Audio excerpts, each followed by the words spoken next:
Assalamualaikum warahmatullahi wabarakatuh.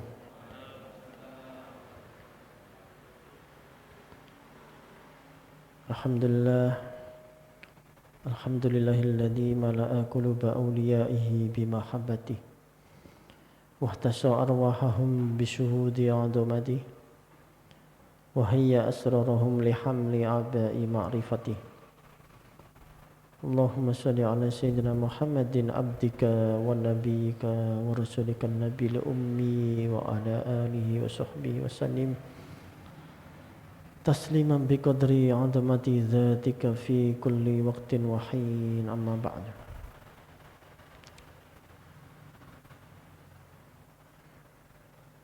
Rabbi shrah li sadri wa yassir li amri wahlul 'uqdatam min lisani yafqahu qawli. Subhanaka la ilma lana illa 'allamtana innaka antal 'alimul hakim. Rabbi yassir wa a'in.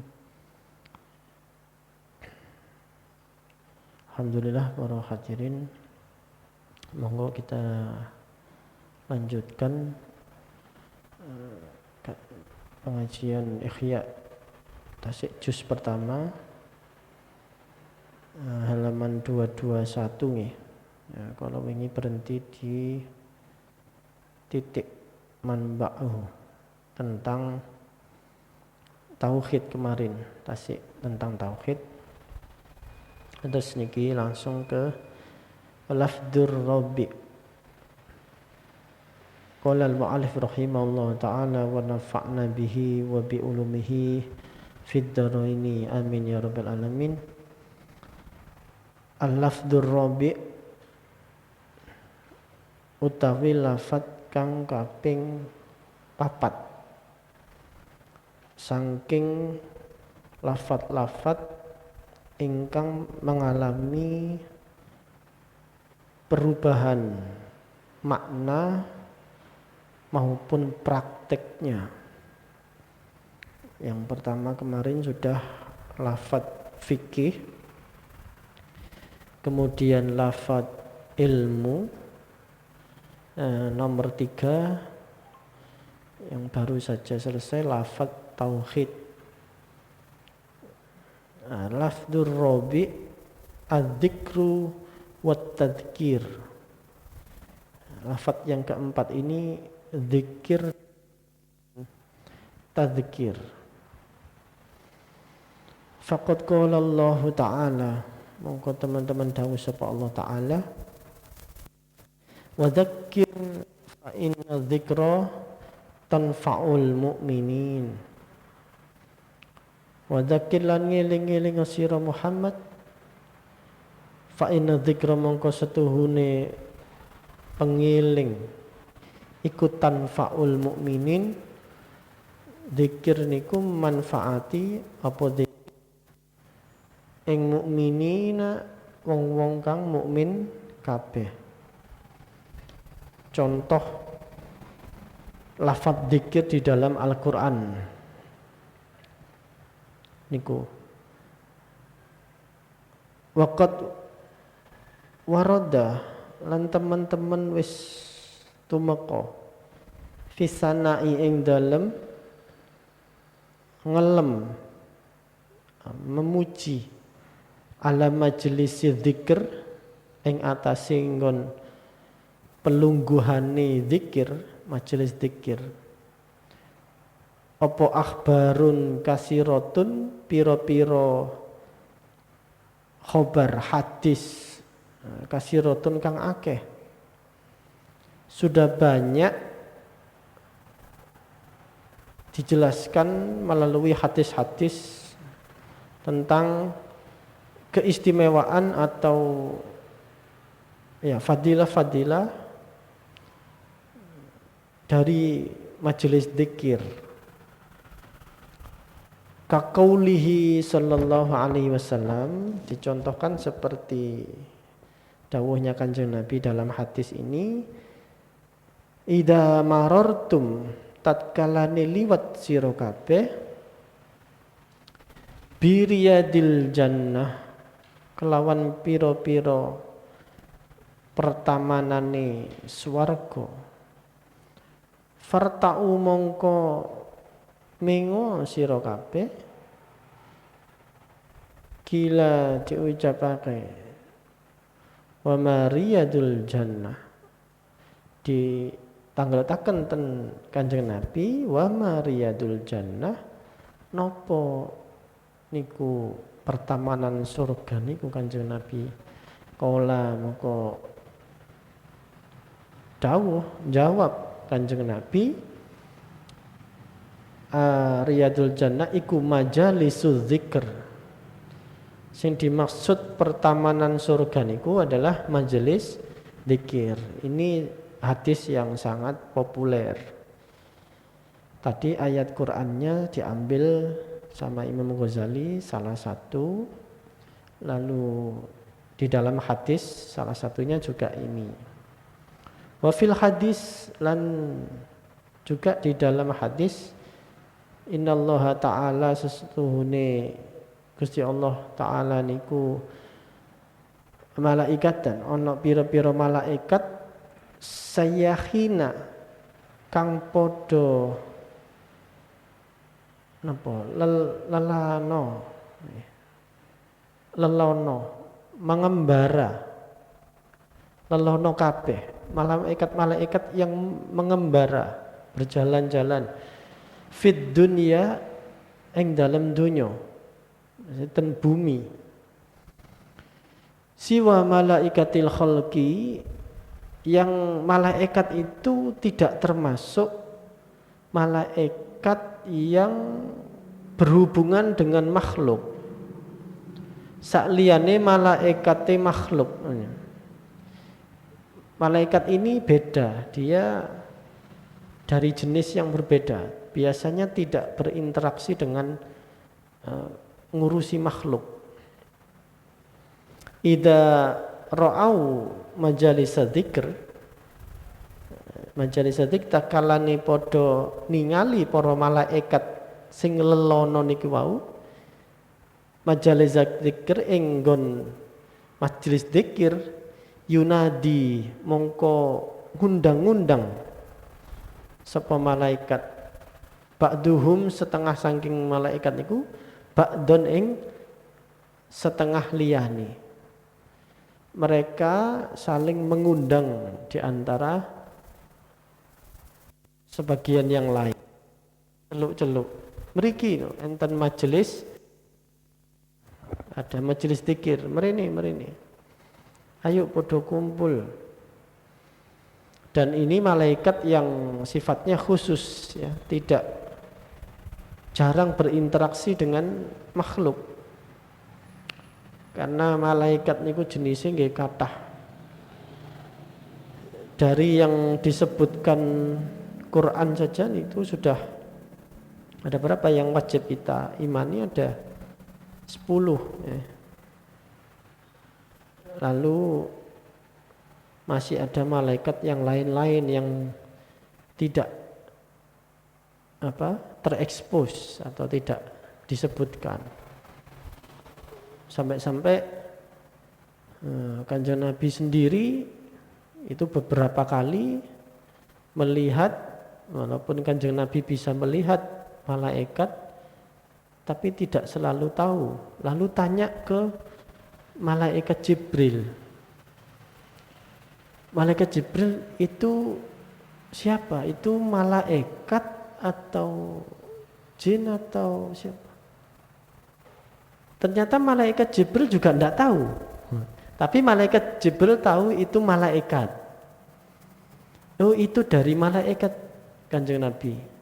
Malaikat apa itu? Saya tidak tahu. Terus jarene, nama dawuhipun Kanjeng Nabi. Loh, ternyata sampean ya gak ngerti.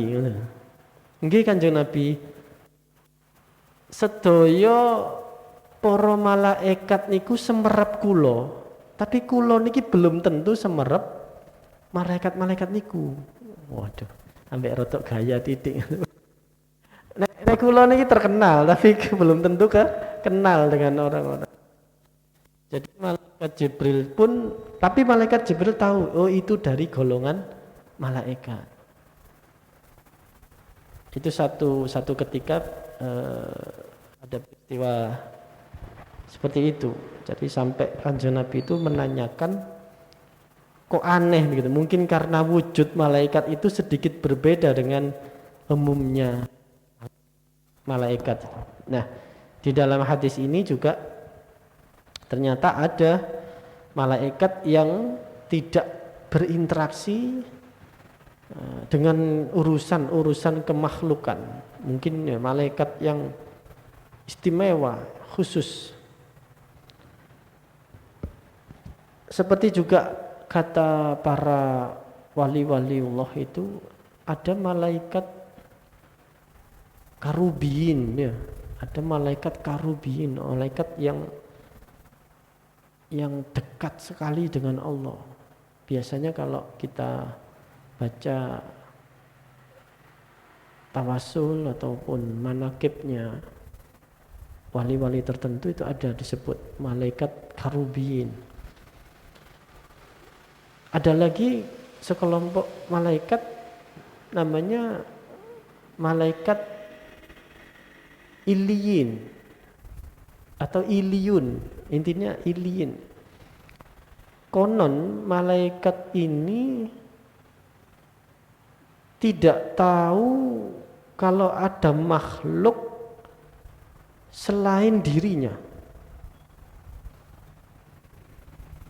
Jadi taunya itu Allah dan dia saja.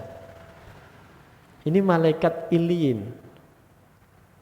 Saking tidak tahunya malaikat iliyin ini bahwa ada makhluk selain dia,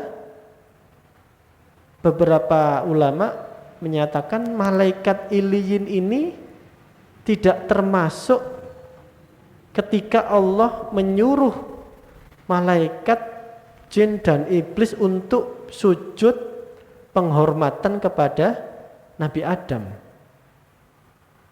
Karena dia juga tidak ikut disuruh sujud penghormatan, itu tidak ikut acara penghormatan itu. Karena dia betul-betul ada di suatu tempat yang khusus, yang hubungannya hanya dia dan Allah saja. Itu malaikat iliyin. Makanya para sufi itu kemudian memotivasi kita untuk menjadikan malaikat iliyin ini contoh. Kita itu kalau ibadah, sholat misalnya, kalau bisa nuansa batin, nuansa hati kita itu ya seperti malaikat iliyin itu. Kita itu sedang berhadap-hadapan dengan Allah dan tidak ada selain kita dan Allah. Sehingga khusyuk betul ketika kita ibadah itu. Kenapa? Tidak ada makhluk, ya tidak ada selain saya dan engkau Allah. Akhirnya kan ikhlas betul, tidak ada riaknya, tidak ada ujubnya, juga tidak ada kepentingan egonya, tidak ada, karena hanya dia dan Allah. Nah, kalau kita bisa ibadah yang seperti itu, bahwa kita betul-betul ketika menghadap itu ya hanya kita dan Allah, itu pasti luar biasa sholat kita. Karena kita tidak akan kena riya, juga tidak buru-buru, juga tidak ya mengalir gitu saja, terasa betul, seolah-olah intim, ya, hanya berdua dengan Allah. Nah, itu salah satu jenis-jenis malaikat. Nah, di dalam hadis ini malaikat yang tidak berurusan dengan makhluk ini terpesona dengan majelis dzikir yang ada di bumi, di dunia. Lalu mereka saling memanggil kawan-kawannya ba'duhum ba'dun, satu sama lain. Ala hallumu ila buhyatikum, eling-eling padha mrene sira kabeh buhyatikum marang butuh sira kabeh. Fayatунahum mongko padha nekani apa malaikat ing majelis dzikir. Wa yakhuffuna bihim, lan padha ngepung sapa malaikat bihin kelawan majelis dzikir. Ini sebetulnya sudah sering ya hadis ini disampaikan di beberapa kitab juga. Karena itu kalau kita di majelis dzikir ini sebetulnya manfaatkan untuk banyak-banyak berdoa, karena kita ini dikelilingi malaikat, dikeliteri malaikat.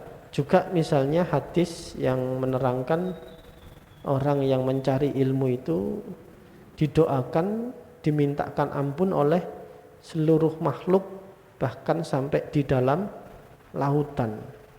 Itu kan juga populer. Wa yasta'inu wa yastami'una, lan padha ngrungokake sapa malaikat alla fadkurullaha, eling padha zikir sira kabeh ing Allah, wa dzakiru anfusakum, lan padha ngelingake sira kabeh ing pira-pira anfusakum, pira-pira awak sira kabeh. Karena kita ndak terasa saja ada malaikatnya. Sebelah-sebelah kita ini ya, penuh karena kita yakhaf, dikelilingi, dikepung. Fanukila dzalika, mongko den nukil, diambil, dialih dzalika apa mengkono-mengkono lafadz dzikir ila mataro, marang barang kang ningali sira aksarul wu'adhi, ing kebanyakan wu'adhi wong kang ahli tutur, wong kang ahli mauidhah fi hadzal zaman, ing dalem iki zaman, mongso iki zaman. Maksudnya pada masa Imam Ghazali. Yuwadhibuna alaihi, ingkang ngelanggengake sapa wu'ad alaihi ing atase ma. Wa huwal qasasu, utawi ma iku al qasasu, kisah-kisah atau dongeng-dongeng. Wal asy'aru, lan pira-pira syair atau lan guneman. Wasyadhu, lan guneman apa ngaku-ngaku makrifat, syatah ya napa ngaku-ngaku, maksudnya itu ucapan atau nasihat-nasihat yang seolah-olah menerangkan orang itu sudah makrifat betul, sehingga dia membuat cerita-cerita atau kata-kata mauidhah yang sulit untuk dicerna oleh orang awam. Itu asyadh. Wa tommah, omong kang gegerake ati, perkataan yang tommah ini perkataan yang istilahnya membelokkan, membingungkan hati. Jadi ada qasas, ada syair, ada syatah, lalu ada tommah. Amal qasas pun utawi qasas, kisah-kisah atau dongeng-dongengan itu, fahiya bid'atun, mongko iku fahiya bid'atun, mongko qasas niku bid'ah. Tapi di sini bid'ah yang tidak sesuai dengan syariat, sesuatu yang baru tapi tidak sesuai syariat. Karena ada bid'ah yang yang hasanah, yang sesuai dengan syariat. Waqad radanahu salafi. Mongko teman-teman tumeka apa nahyus salfi, nyegah ulama kuno salaf anil julusi saking lungguh ilal qassosi marang tukang-tukang dongeng. Jadi lafadz keempat yang berubah ini kata Imam Ghazali adalah kata zikir dan tadzkir. Apa itu peringatan, ya, tadzkir kan peringatan, itu ternyata berubah waktu itu menjadi kisah-kisah dongeng-dongengan,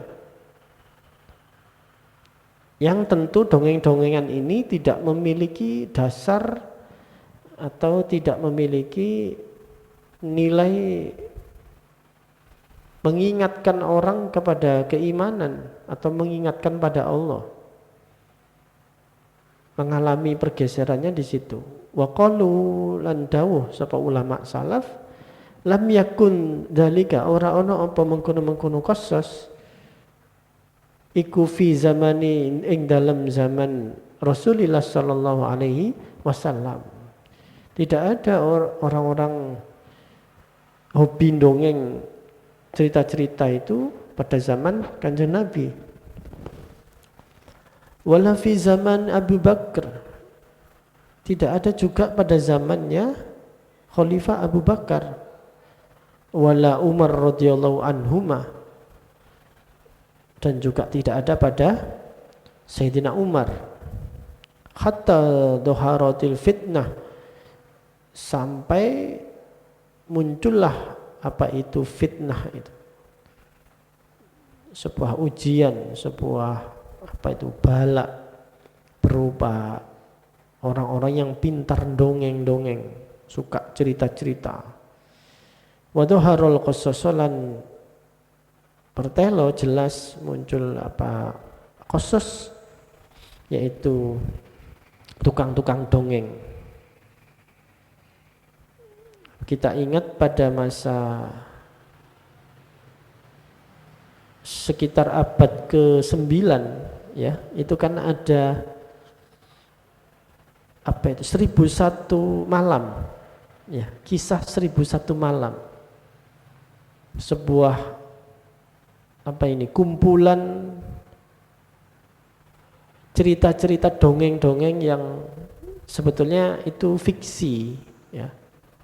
Ya memang fiksi, tapi begitu booming ya, pada saat itu begitu menggemparkan dunia kesastraan maupun kesenian, dan Islam pada saat itu mengalami kemajuan yang luar biasa. Sekitar masa siapa itu, Harun al-Rasyid mungkin ya, setelah dinasti Umayyah. Makanya di era Khulafaur Rasyidin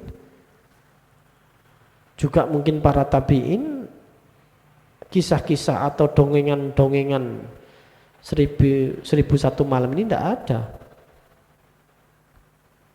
Akhirnya kan semacam ini tidak tahu dari mana munculnya, siapa yang mengawali, tiba-tiba dipakai untuk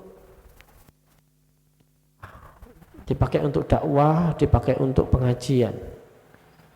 Sehingga waktu itu ngetren kalau tidak ada kisah atau dongengan, orang tidak mau datang ke majelis dzikir, orang tidak mau datang ke pengajian, karena yang utama masyarakat awam itu ingin mendengarkan cerita, dongengan, bukan mendengarkan pitutur atau nasihat.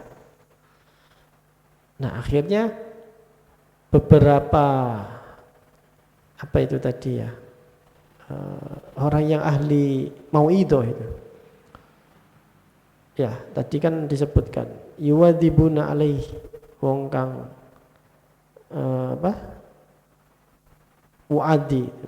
Orang yang ahli mauidhah itu mau nggak mau ngikuti pasar. Kan seperti sekarang ya, ngikuti yang tren aja, ngikuti pasar. Ngikuti kemauannya netizen, follower.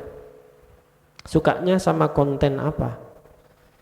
Ternyata suka sama kisah-kisah. Makanya 1001 malam itu walaupun itu isinya itu kisah-kisah yang tidak masuk akal, tidak ada dasarnya, ya fiksi lah pokoknya, karangan, begitu mendunia pada saat itu, pada era abad ke-9, ke-10, ya eranya sebelum Imam Ghazali ini, setelah masa tabi'in. Kalau Hijriah itu mungkin sekitar abad ke-3 atau abad ke-2 mungkin, setelah tabi'in persis itu, abad ke-2, abad ke-3 Hijriah. Imam Ghazali sekitar abad ke-4. Jadi timbul waktu itu ngetren orang memberikan ceramah, memberikan tadzkir, peringatan itu berupa kisah-kisah. Ya, kalau kisah-kisah itu benar ya enggak apa-apa. Seperti halnya juga Al-Quran itu kan banyak berisi kisah-kisah, ya, kisah-kisah para nabi. Ada kisahnya Bani Israel, di bawahnya Nabi Yusuf, Nabi Yakub, ada kisahnya Nabi Musa dan sebagainya. Tapi Al-Quran itu betul-betul memberikan tadzkir atau ada ibroh, pesan moralnya, bukan sekedar apa itu, nuruti kesenangannya orang untuk mendengar dongeng atau cerita-cerita rekaan. Al-Quran menyampaikan kisah itu, yang penting adalah ibrohnya. Misalnya kisah para pemuda yang tidur di dalam goa, itu kan ada ibrohnya, apa pelajarannya dari kisah Ashabul Kahfi itu, bahwa pertolongan Allah selalu akan datang kepada mereka-mereka yang tetap teguh pada keimanan dan ketakwaannya, meskipun dia dalam kondisi yang sangat kepepet, terhimpit dan terancam jiwanya. Nah, kisah-kisah yang belakangan pada masa Imam Ghazali ini adalah kisah-kisah yang justru membelokkan esensi dari tadzkir atau mauidhah hasanahnya itu sendiri. Bismillahirrahmanirrahim. Waruya lan den ceritaake anna Ibnu Umar radhiyallahu an, setuhune sahabat Ibnu Umar radhiyallahu anhu iku kharaja metu minal masjidi saking masjid. Suatu ketika Ibnu Umar keluar dari masjid, faqala mongko dawuh sapa Ibnu Umar, akhrajani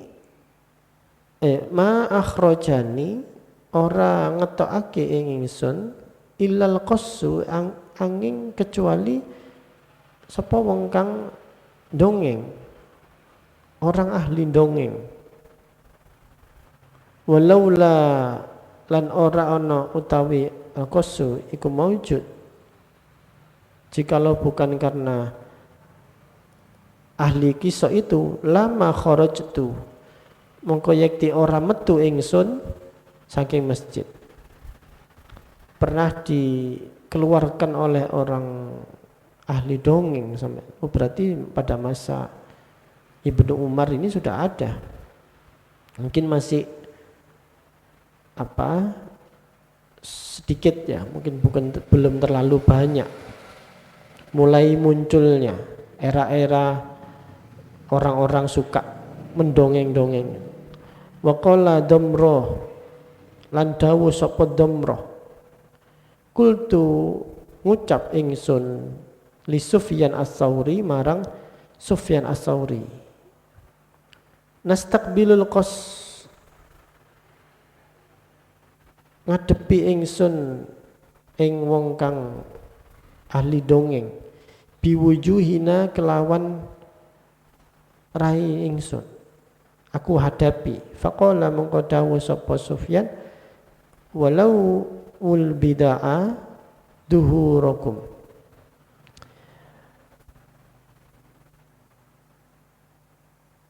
Ngingoake sira kabeh ing pira-pira bid'ah duhurakum ing pira-pira gegere sira kabeh. Maksudnya tinggalkan mereka di belakang gegeren, di belakang kalian. Berpalinglah dari orang-orang ahli bid'ah, ahli qasas itu. Tidak usah diladeni. Waktu itu pada masa Sufyan As-Tsauri sudah ada. Waqala Ibnu Aun, andawu sapa Ibnu Aun, dakhaltu ala Ibnu Sirin, melebu ingsun ing atase griyane Ibnu Sirin. Faqala mongko dawuh sapa Ibnu Sirin, maka na utawi ana apa iku tinemu al yauma ing dalam iki dina min khabarin bayane khabar, ada kabar apa hari ini, kata Ibnu Sirin. Fakultu mongko ngucap ingsun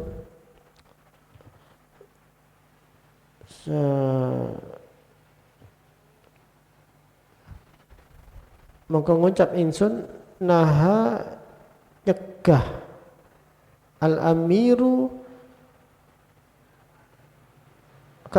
kepolone mukmin, amirul mukminin berarti.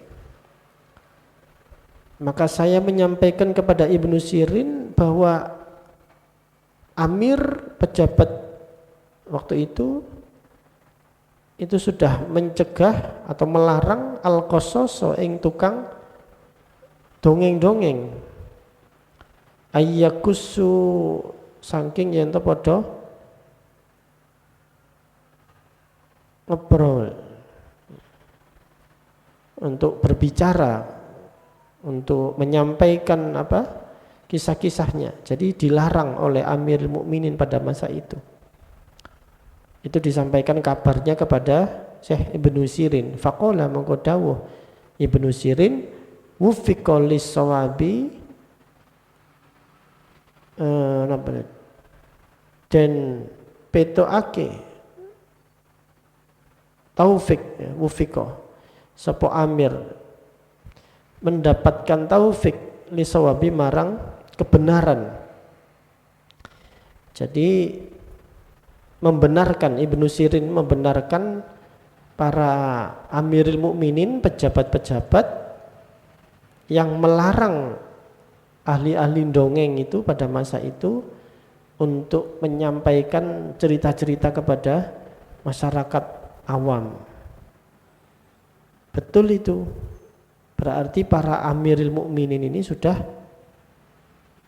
menjalankan tugasnya dengan baik atas pertolongan taufiknya Allah. Wa dakhala al-A'mash, lan melebu sapa al-A'mash Jami al-Basrah ing Masjid Jami Basrah. Fara'a qasson mongko ningali sapa A'mash qasson ing tukang dongeng yakusu hale nyerita hale cerita sapa al-qassu waktu Syekh A'mash masuk ke Masjid Jami Basrah di Irak, lalu melihat tukang dongeng-dongeng itu, tukang cerita sedang bercerita. Wa yaqulu lan ngucap sapa qassu, haddatsanal A'mash, telah bercerita kepada saya al-A'mash sapa Syekh A'mash. Jadi Syekh A'mash ini masuk dengar ada orang sedang dongeng, lalu dia mengatakan telah sampai hadis atau cerita kepada saya dari Syekh A'mash. Fatawassatul halaqah, mongko manggon tengah tawassut ya. Tiba-tiba saya masuk merangsek ke tengah sapa A'mash al halaqah ing halaqah pengajian itu, di tengah kalangan itu. Waja'ala yantifu, lan tumandang sapa A'mash iku yantifun jabuti sapa A'mash sya'ra ibtihi, rambut keleke A'mash. Jadi setelah mendengar ada orang di tengah masjid nih, Masjid Jami Basra, dia dongeng cerita ngalur gitu, terus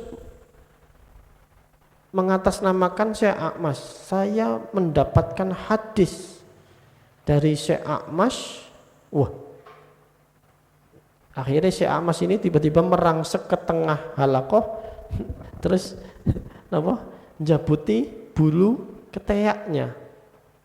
Faqala mongko ngucap al-qassu sapa tukang dongeng niku, ya Syekh, alla tastahi,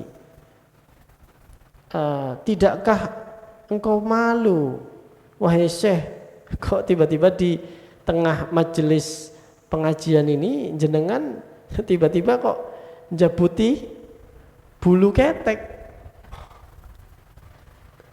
Faqala mongko menjawab sapa Syekh A'mash, lima ana fi sunnatin, kenapa saya malu? Ana fi sunnatin, saya itu berada pada sunnah Kanjeng Nabi, ya kan? Membersihkan bulu-bulu itu kan sunnah Nabi. Kenapa saya harus malu? Mungkin kan beliau juga laki-laki, kalau copot apa nih baju atas kan ya enggak masalah. Nah, kenapa saya harus malu? Saya ini berada dalam kesunatan, wa anta fi kadibin, sedangkan sampean ya sira iku fi kadibin ing dalem goro, sedangkan sampean itu berbohong. Anal A'mash utawi ingsun iku A'mash, sayalah A'mash yang tadi panjenengan ngutip-ngutip seolah-olah saya mendawuhkan hadis kepada sampean. Wa ma haddas tuka, padahal saya tidak pernah bercerita atau menyampaikan hadis kepada sampean. Sampean itu bohong. Harusnya sampean yang malu. Saya adalah A'mash. Jadi dia tidak tahu, karena Syekh A'mash ini adalah salah satu tokoh perawi hadis, seorang tabi'in generasi akhir-akhir ya. Jadi kalau Syekh Hasan Al-Basri itu termasuk generasi awal tabi'in, Syekh A'mash ini agak junior, agak akhir-akhir. Ya, terkenal merawikan hadis. Nah, tiba-tiba saat masuk ke Masjid Jami Basra, tahu ada orang mengutip namanya, sedangkan Syekh A'mash ini tidak kenal loh, siapa orang ini. Kok tiba-tiba mengatakan apa tadi? Haddatsanal A'mash, telah menceritakan pada saya Syekh A'mash. Nah, gak kesuwen langsung copot kelambi di tengah-tengah halaqah, jabuti ketek. Kan itu untuk apa? Strategi untuk menarik perhatian hadirin atau audiens, kemudian terjadi dialog yang jelas itu tadi. Ana fi sunnatin, saya itu menjabut ketiak ini bagian dari sunnah. Apanya yang malu? Nah, kalau sampean berbohong, harusnya sampean yang malu, karena sayalah A'mash yang sampean kutip itu, dan saya tidak pernah menceritakan apapun kepada sampean. Buktinya sampean saja tidak tahu siapa Akmas itu. Nah, istilahnya seperti itu. Nah, ini saking betapa menggambarkan pada masa ini, pada masa awal dongeng-dongengan ini ya, cerita-cerita fiksi ini begitu merajalela di forum-forum pengajian ya, di masjid-masjid, sehingga sampai-sampai para ulama ini yang betul-betul wirai atau betul-betul alim risih gitu sama fenomena pada masa itu, yang orang itu kok cek gampangi cerita angger nukil tanpa ada pertanggungjawaban kebenaran atas apa yang disampaikan. Jadi sangat berbahaya pada masa-masa ini, abad ke-3 Hijriah atau abad ke-9 Masehi itu, orang sangat gandrung sama dongeng, sama cerita-cerita. Sehingga tidak ada, kalau sudah banyak kebohongannya kan tidak ada dzikir dan tadzkir, itu menjadi hilang. Ya, itu cuma cerita apa ya, hoax ya kan, cerita bohong. Nah, terus apa gunanya? Apalagi dibawa ke forum-forum pengajian, cerita-cerita bohong. Wa qala lan dawuh Ahmad, sapa Ahmad, ini Ahmad bin Hambal nggih. Dawuh sapa Ahmad bin Hambal, aksarun nas utawi mayoritas manusia itu kadiban, berbohong. Maksudnya aksarun nasi kadiban, mayoritas manusia yang suka berbohong itu al-qassasu, adalah orang yang suka dongeng-dongeng, suka cerita, wasu'alu lan wong kang padha njaluk-njaluk. Kata Syekh Ahmad bin Hambal, pendiri madhab Hambali yang terkenal itu, kebanyakan manusia yang suka berbohong itu adalah mereka-mereka yang ada dua, yaitu mereka yang suka cerita ngalor ngidul suka ya, dan yang kedua adalah orang yang suka peminta-minta atau tukang apa, minta-minta ya, pengemis. Biasanya kan kalau pengemis, tolonglah Pak, sudah 3 hari saya tidak makan, padahal kemarin makan misalnya. Jadi orang yang minta-minta itu gampang untuk terseret pada kebohongan. Minta sumbangan ya begitu, proposal ini masjidnya kalau ndak jenengan yang donasi ini ndak jadi Pak masjidnya. Kadang-kadang kan ada bumbu-bumbunya. Intinya kalau orang minta itu mesti ada tambahan-tambahannya, entah minta uang, minta sumbangan, minta pertolongan, biasanya begitu. Ini kata Imam Ahmad bin Hambal. Juga orang yang suka dongeng, suka cerita-cerita, karena sulit sekali orang yang cerita, misalnya cerita yang tidak benar gitu, yang tidak didasari ilmiah itu, atau bahkan yang ilmiah pun kadang-kadang juga ditambah-tambahi, dibumbu-bumbui dengan yang tidak benar, berita hoax ya, misalnya kayak zaman sekarang kan kayaknya juga banyak. Jadi narasi tentang sesuatu hal, mungkin saja itu fotonya atau ada videonya, tapi dikasih penjelasan atau cerita yang tidak benar. Itu kan sekarang juga banyak. Ya, ada video misalnya pejabat sedang apa, tapi dikemas dengan narasi yang berbeda. Itu juga secara esensinya sama. Nah, pada masa itu ketika 1001 malam, dongengan 1001 malam itu ceritanya fiksi, tidak jelas juntrungannya apa, tujuannya apa, bahkan banyak kebohongan-kebohongannya, tidak sesuai. Akhirnya kan hal-hal seperti ini dibawa di forum halakoh atau pengajian di masjid-masjid. Wah, ini kan bahaya. Masyarakat awam jadi tidak tahu mana yang pengajian yang benar-benar ngaji, yang benar-benar untuk tadzkir, untuk peringatan supaya beramal soleh, mana yang hanya sekedar untuk ya seneng-senengan mendengarkan cerita. Atau kalau zaman sekarang mungkin orang ngaji tidak lagi mencari ini ngajinya ilmunya berbobot apa tidak, tapi yang penting cari lucu misalnya gitu. Kalau nggak lucu nggak payu. Nah, sehingga ada fenomena pengajian itu ya harus lucu, harus guyon.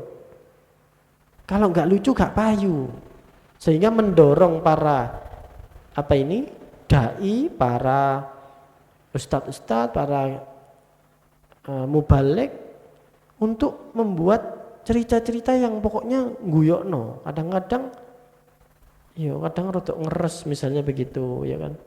Hanya demi untuk membuat pengajiannya itu laku misalnya, tertawa dan sebagainya. Akhirnya pengajian itu lama-lama isinya ya guyon tok. Mau idonya sedikit atau ilmunya sedikit sekali, tidak berbobot.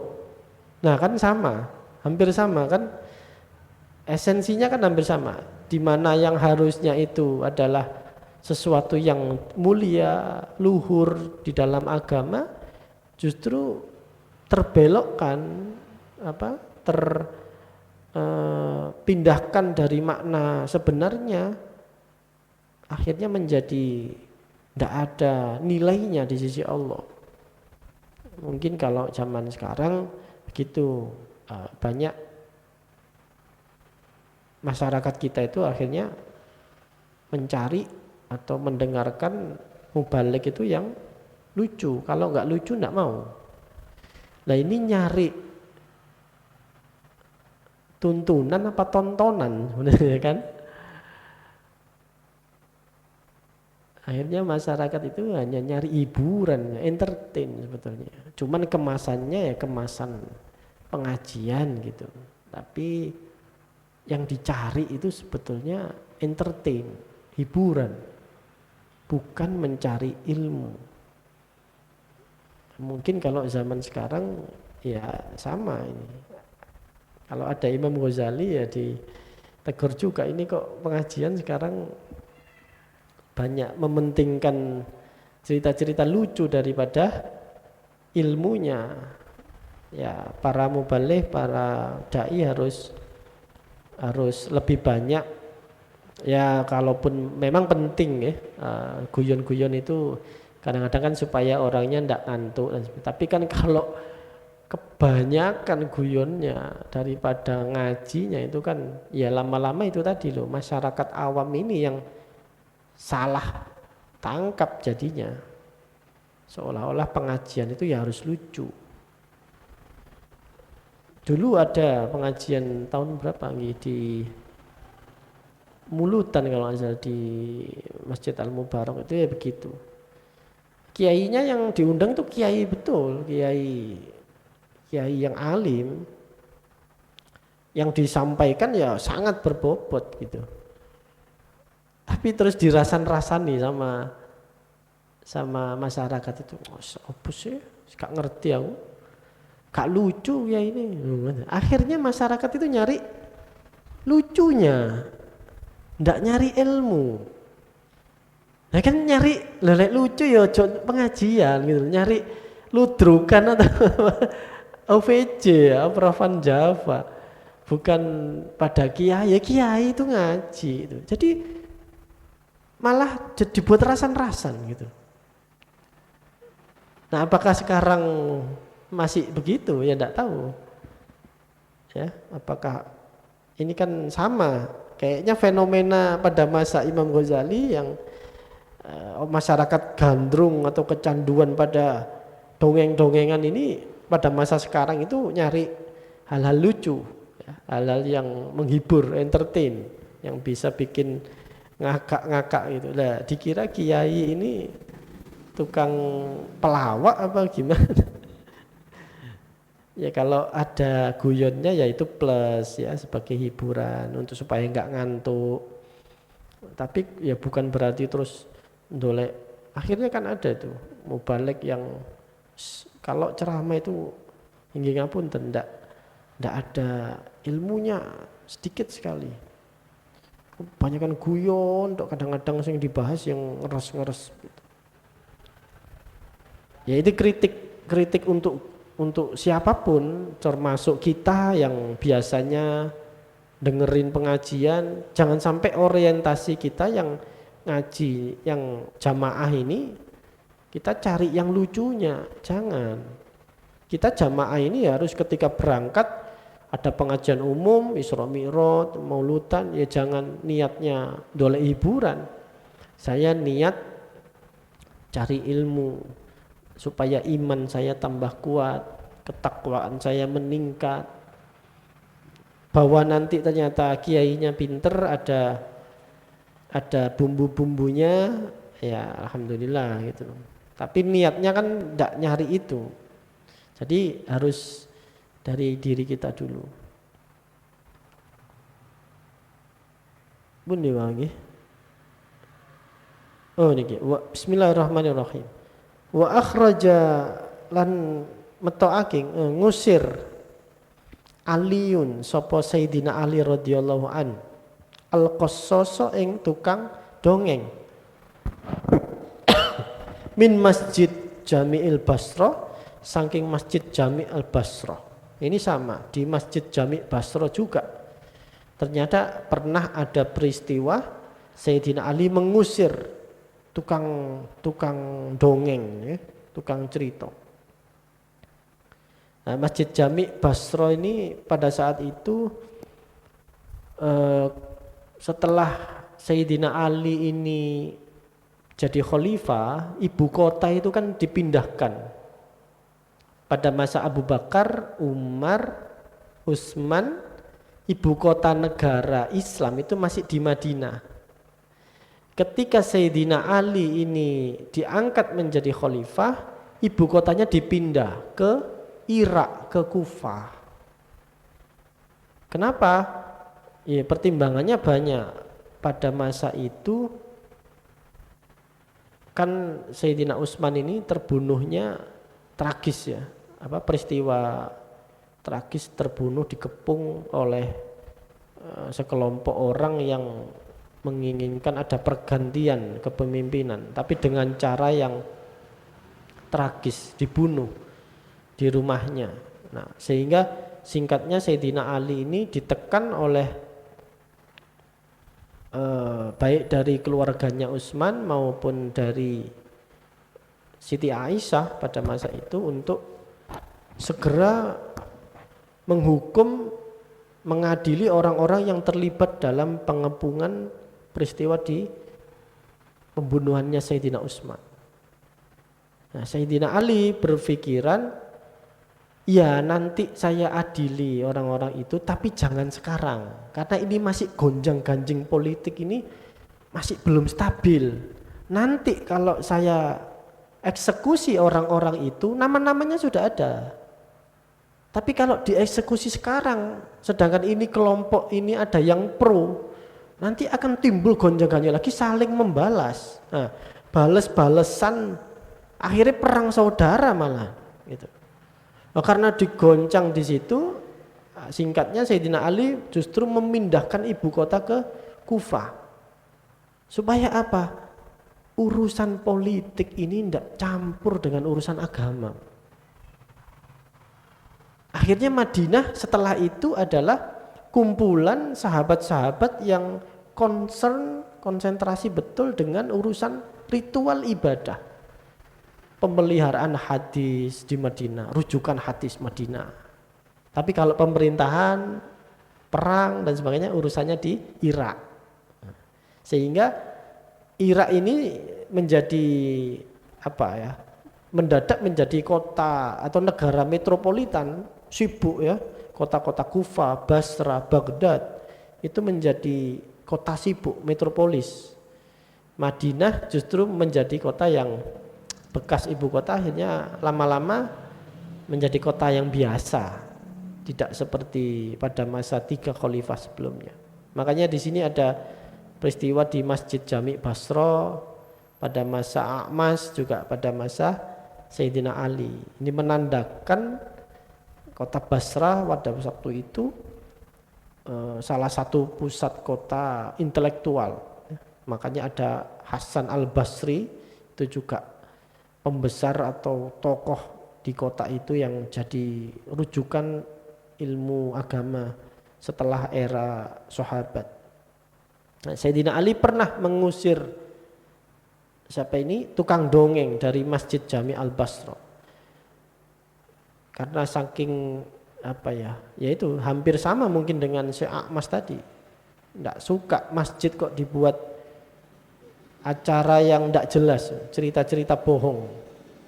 Falamma sami'a kalam al-Hasan al-Basri, mongko tatkalane sami'a kerungu sapa Ali kalamal ing guneman atau bercerita atau berdakwah Hasan al-Basri. Ini kan muridnya Sayyidina Ali, Hasan al-Basri ini kan salah satu tokoh tabi'in. Lam yukhrijhu, mongko orang ngusir sapa Sayyidina Ali ing Hasan al-Basri. Tidak diusir kalau Hasan al-Basri. Idkana krana ana sapa Hasan al-Basri iku yatakallamu mencerita atau gunem fil ilmi akhirah ing dalam ilmu akhirat. Karena Hasan al-Basri ini kalau cerita ya betul, bukan dongengan. Ya betul-betul riwayat hadis, riwayat asar sahabat yang disampaikan yang betul semua. Dan itu berisi tadzkir dan zikir itu. Bukan seperti para pendongeng. Wa takfiri bil mautilan, ya Syekh Hasan al-Basri itu ngajak angen-angen bil mauti kelawan mati, wa tanbihi lan ngelingake ala uyubi nafsi ing atase pira-pira aib-aibe nafsu, wa afatil a'mali lan pira-pira afate pira-pira amal, penyakite amal, wa khawatiri syaiton lan Hasan Basri niku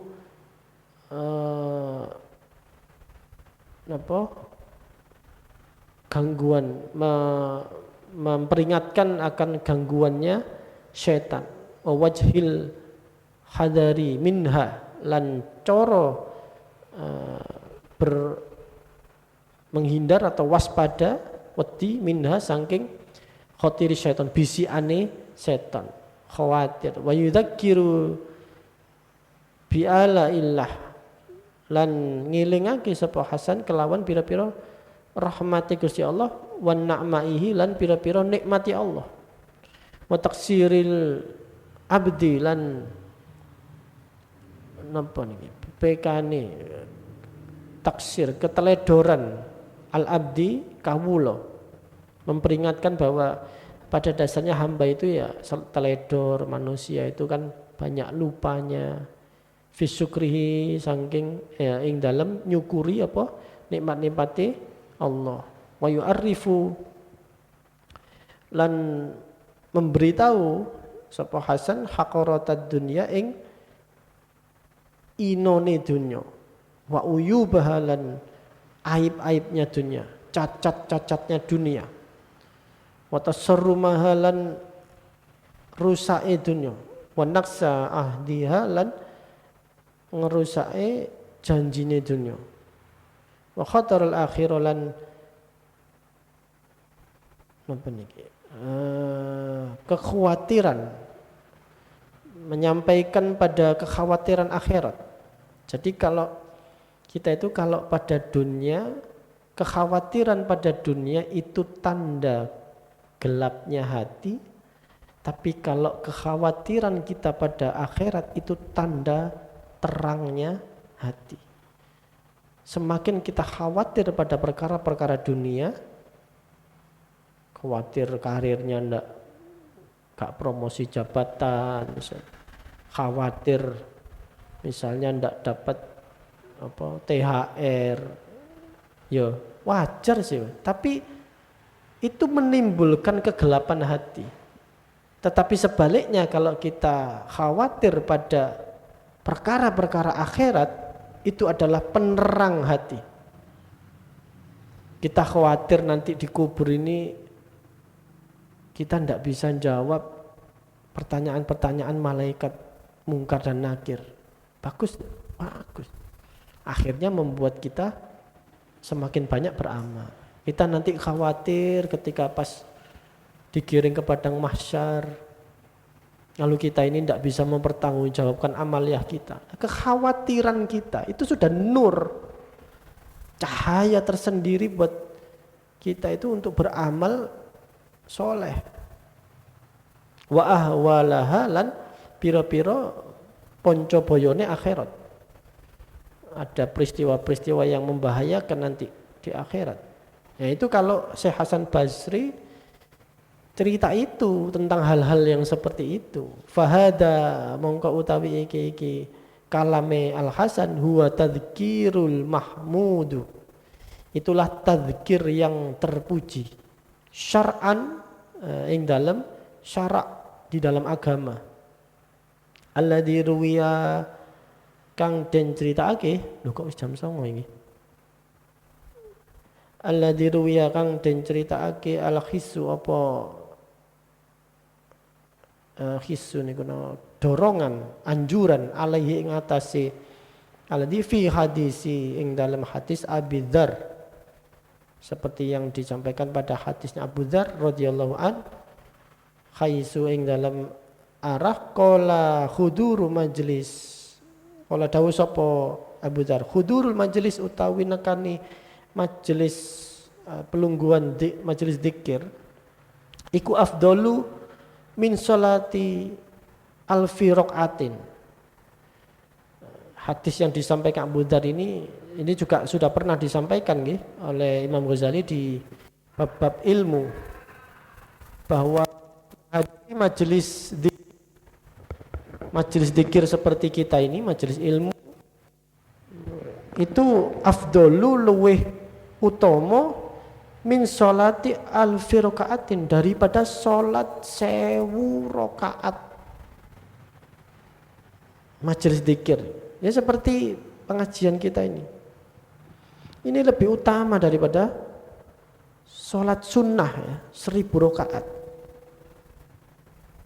Alih-alih 1000 rakaat, sholat rawatib saja kadang-kadang kita ini bolong-bolong.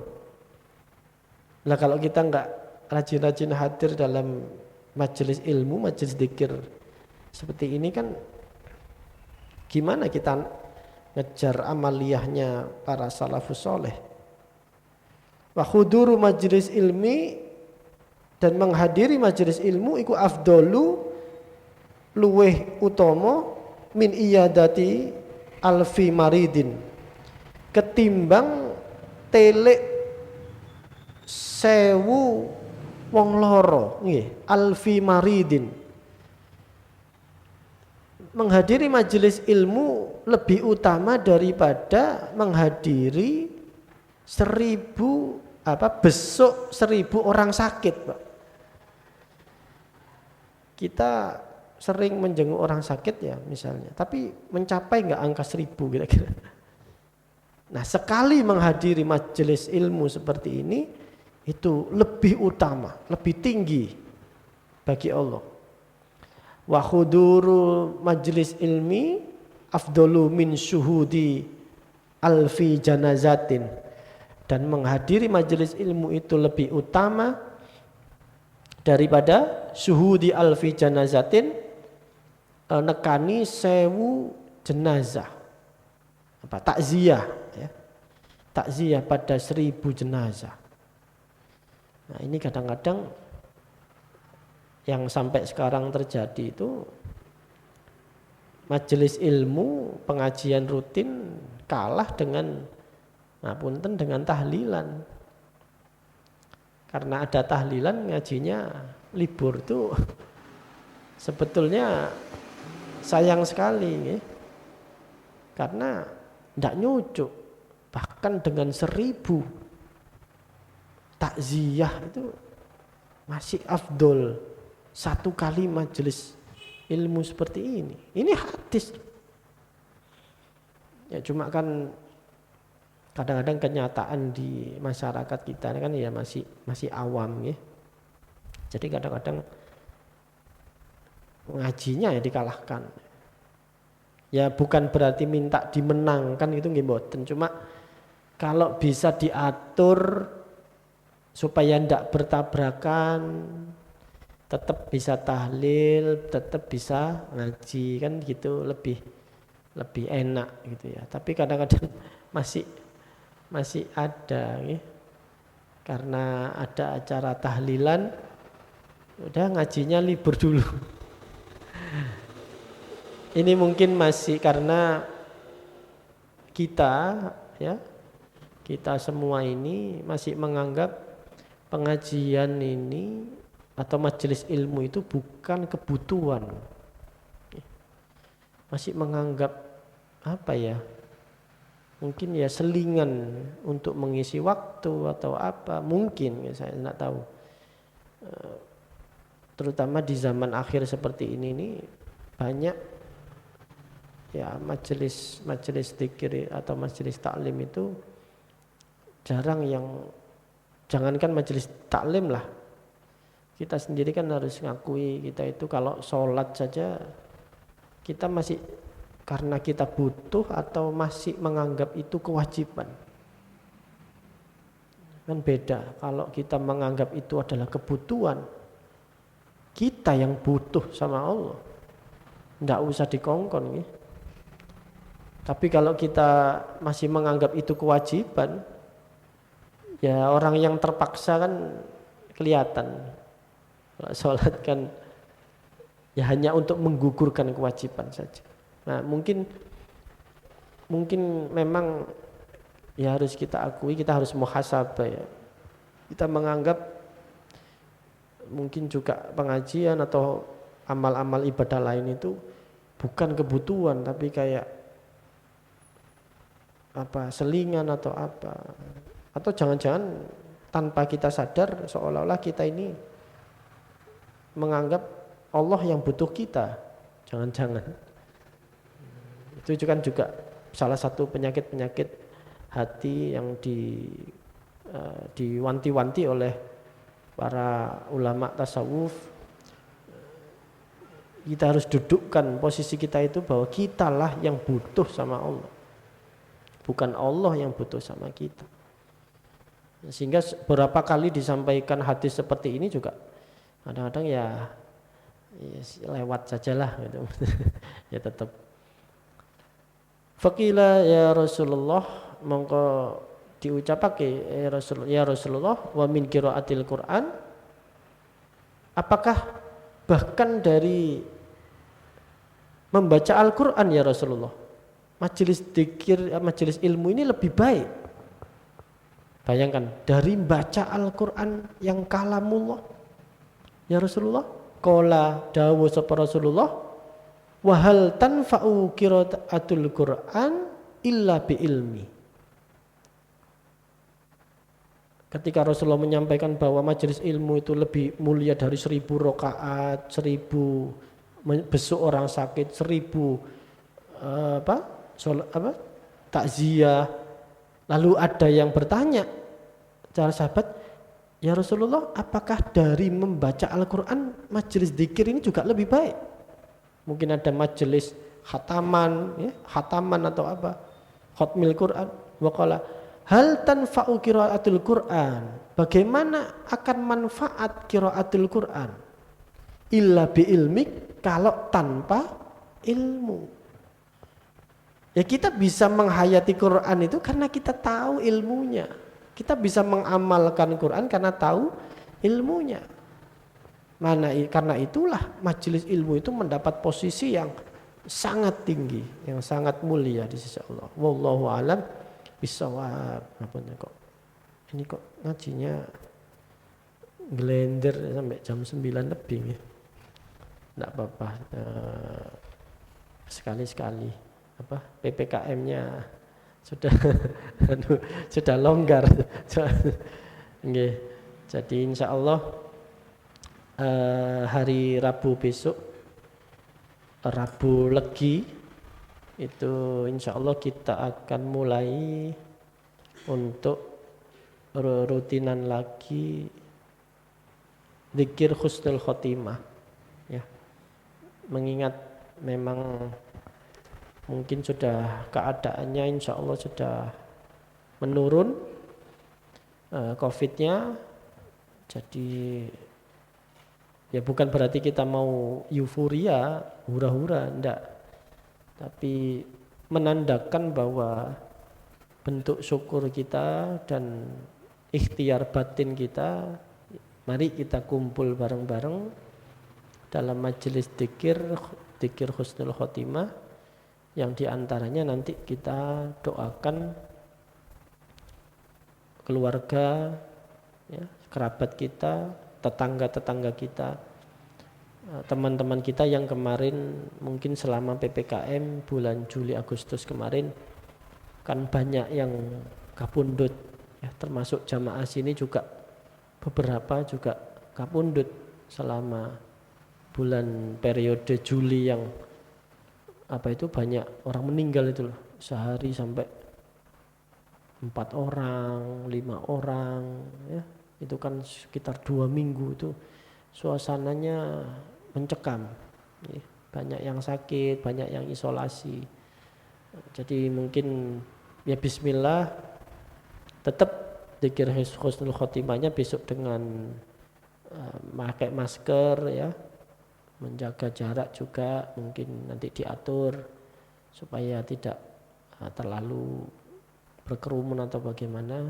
Nanti kita sama-sama berdoa bersama juga untuk meminta kepada Allah supaya pandemi ini segera diangkat oleh Allah Subhanahu wa taala. Insyaallah hari Rabu besok zikir husnul khotimah. Nggih. Seperti biasa kita kirim Fatihah untuk para guru-guru kita, para masyayikh kita dari Kiai Haji Masyudi Mukhtar sampai pada guru-guru beliau, sambung ke Mbah Hasyim Asy'ari, sampai sambung pada Sayyid Abu Bakar Sato, terus ke atas sampai Ibnu Hajar Al-Asqalani, sampai pada Imam Muhammad bin Idris Asy-Syafi'i, sampai sambung pada para sahabat dan Kanjeng Nabi Muhammad sallallahu alaihi wasallam ala hadiniyah wa ala kulli niyatin shalihah. Al-Fatihah.